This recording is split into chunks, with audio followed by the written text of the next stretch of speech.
ಮುಖ್ಯಮಂತ್ರಿ ಸಿದ್ದರಾಮಯ್ಯ ಅವರು ಗಂಗಾವತಿಯಲ್ಲಿ ಶನಿವಾರ ರಾತ್ರಿ ಝೀರೋ ಟ್ರಾಫಿಕ್ ನಡುವೆ ತೆರಳುವಾಗ ಶಾಸಕ ಜನಾರ್ದನ್ ರೆಡ್ಡಿ ಅವರ ವಾಹನ ಸಿಎಂ ಬೆಂಗಾವಲು ವಾಹನಕ್ಕೆ ವಿರುದ್ಧವಾಗಿ ತೆರಳಿದ್ದು, ರೆಡ್ಡಿ ವಾಹನ ಚಾಲಕನ ವಿರುದ್ಧ ಪೊಲೀಸರು ಎಫ್ಐಆರ್ ದಾಖಲಿಸಿದ್ದಾರೆ. ಮುಖ್ಯಮಂತ್ರಿ ರಾಯಚೂರು ಜಿಲ್ಲೆಯ ಪ್ರವಾಸ ಮುಗಿಸಿ ಗಂಗಾವತಿ ಮಾರ್ಗದ ಮೂಲಕ ಬಳ್ಳಾರಿಗೆ ತೆರಳುವಾಗ ಸಿಬಿಎಸ್ ವೃತ್ತದಲ್ಲಿ ಈ ಘಟನೆ ನಡೆದಿದೆ. ಇಸ್ರೇಲ್ನ ಬಿರ್ಷೆಬಾದ ಕೇಂದ್ರ ಬಸ್ ನಿಲ್ದಾಣದಲ್ಲಿ ಭಾನುವಾರ ನಡೆದ ಭಯೋತ್ಪಾದಕ ದಾಳಿಯಲ್ಲಿ ಗಡಿ ಪೊಲೀಸ್ ಅಧಿಕಾರಿ ಸಾವನ್ನಪ್ಪಿದ್ದಾರೆ ಮತ್ತು ಇತರ 10 ಮಂದಿ ಗಾಯಗೊಂಡಿದ್ದಾರೆ ಅಂತ ಇಸ್ರೇಲ್ ಪೊಲೀಸರು ತಿಳಿಸಿದ್ದಾರೆ.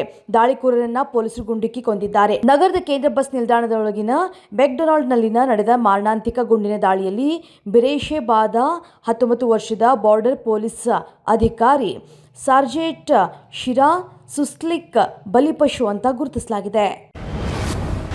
ಕೇವಲ 10 ದಿನಗಳ ಹಿಂದಷ್ಟೇ ಪೊಲೀಸ್ ಅಧಿಕಾರಿಗಳನ್ನ ವಿವಾಹವಾಗಿದ್ದ ನವವಿವಾಹಿತೆ ತನ್ನ ಮನೆ ಮುಂದೆ ಕುಳಿತಿದ್ದಾಗಲೇ ಬೈಕ್ನಲ್ಲಿ ಬಂದ 2 ದುಷ್ಕರ್ಮಿಗಳು ಗುಂಡಿಕ್ಕಿ ಬರ್ಬರವಾಗಿ ಹತ್ಯೆ ಮಾಡಿದ್ದಾರೆ. ಇಂಥದೊಂದು ಘಟನೆ ಬಿಹಾರದಲ್ಲಿ ನಡೆದಿದೆ. 23 ವರ್ಷದ ರೋಶಿನಿ ಹತ್ಯೆಯಾದ ನವವಿವಾಹಿತೆ ಆಗಿದ್ದು, ಈಕೆ ಬಿಹಾರದ ಕತಿಹಾರ್ ಜಿಲ್ಲೆಯ ಪೋತಿಯಾದಲ್ಲಿರುವಂತಹ ತನ್ನ ಪತಿ ಮನೆ ಮುಂದೆ ಕುಳಿತಿದ್ದಾಗ ಬೈಕ್ನಲ್ಲಿ ಬಂದ ದುಷ್ಕರ್ಮಿಗಳು ಆಕೆ ಮೇಲೆ ಗುಂಡು ಹಾರಿಸಿದ್ದಾರೆ.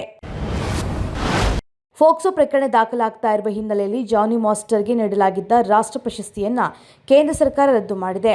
ತಮಿಳಿನ ತಿರುಚಿತ್ರಂಬಲಂ ಚಿತ್ರಕ್ಕಾಗಿ ಜಾನಿ ಮಾಸ್ಟರ್ ಅತ್ಯುತ್ತಮ ನೃತ್ಯ ಸಂಯೋಜಕ ಪ್ರಶಸ್ತಿಯನ್ನು ಸ್ವೀಕರಿಸಬೇಕಾಗಿತ್ತು. ಅಕ್ಟೋಬರ್ 8ರಂದು ದೆಹಲಿಯಲ್ಲಿ ಪ್ರಶಸ್ತಿಯನ್ನು ಸ್ವೀಕರಿಸಬೇಕಾಗಿತ್ತು. ಪ್ರಶಸ್ತಿ ಸ್ವೀಕರಿಸುವುದಕ್ಕೆ ಜಾನಿ ಮಾಸ್ಟರ್ಗೆ ನ್ಯಾಯಾಲಯ ಮಧ್ಯಂತರ ಜಾಮೀನನ್ನು ನೀಡಿತ್ತು. ಆದರೆ ಪ್ರಶಸ್ತಿ ರದ್ದತಿಯಿಂದಾಗಿ ಜಾನಿ ಮಾಸ್ಟರ್ ಮಧ್ಯಂತರ ಜಾಮೀನು ವಿಚಾರದಲ್ಲಿ ಇಕ್ಕಟ್ಟಿಗೆ ಸಿಲುಕಿದ್ದಾರೆ.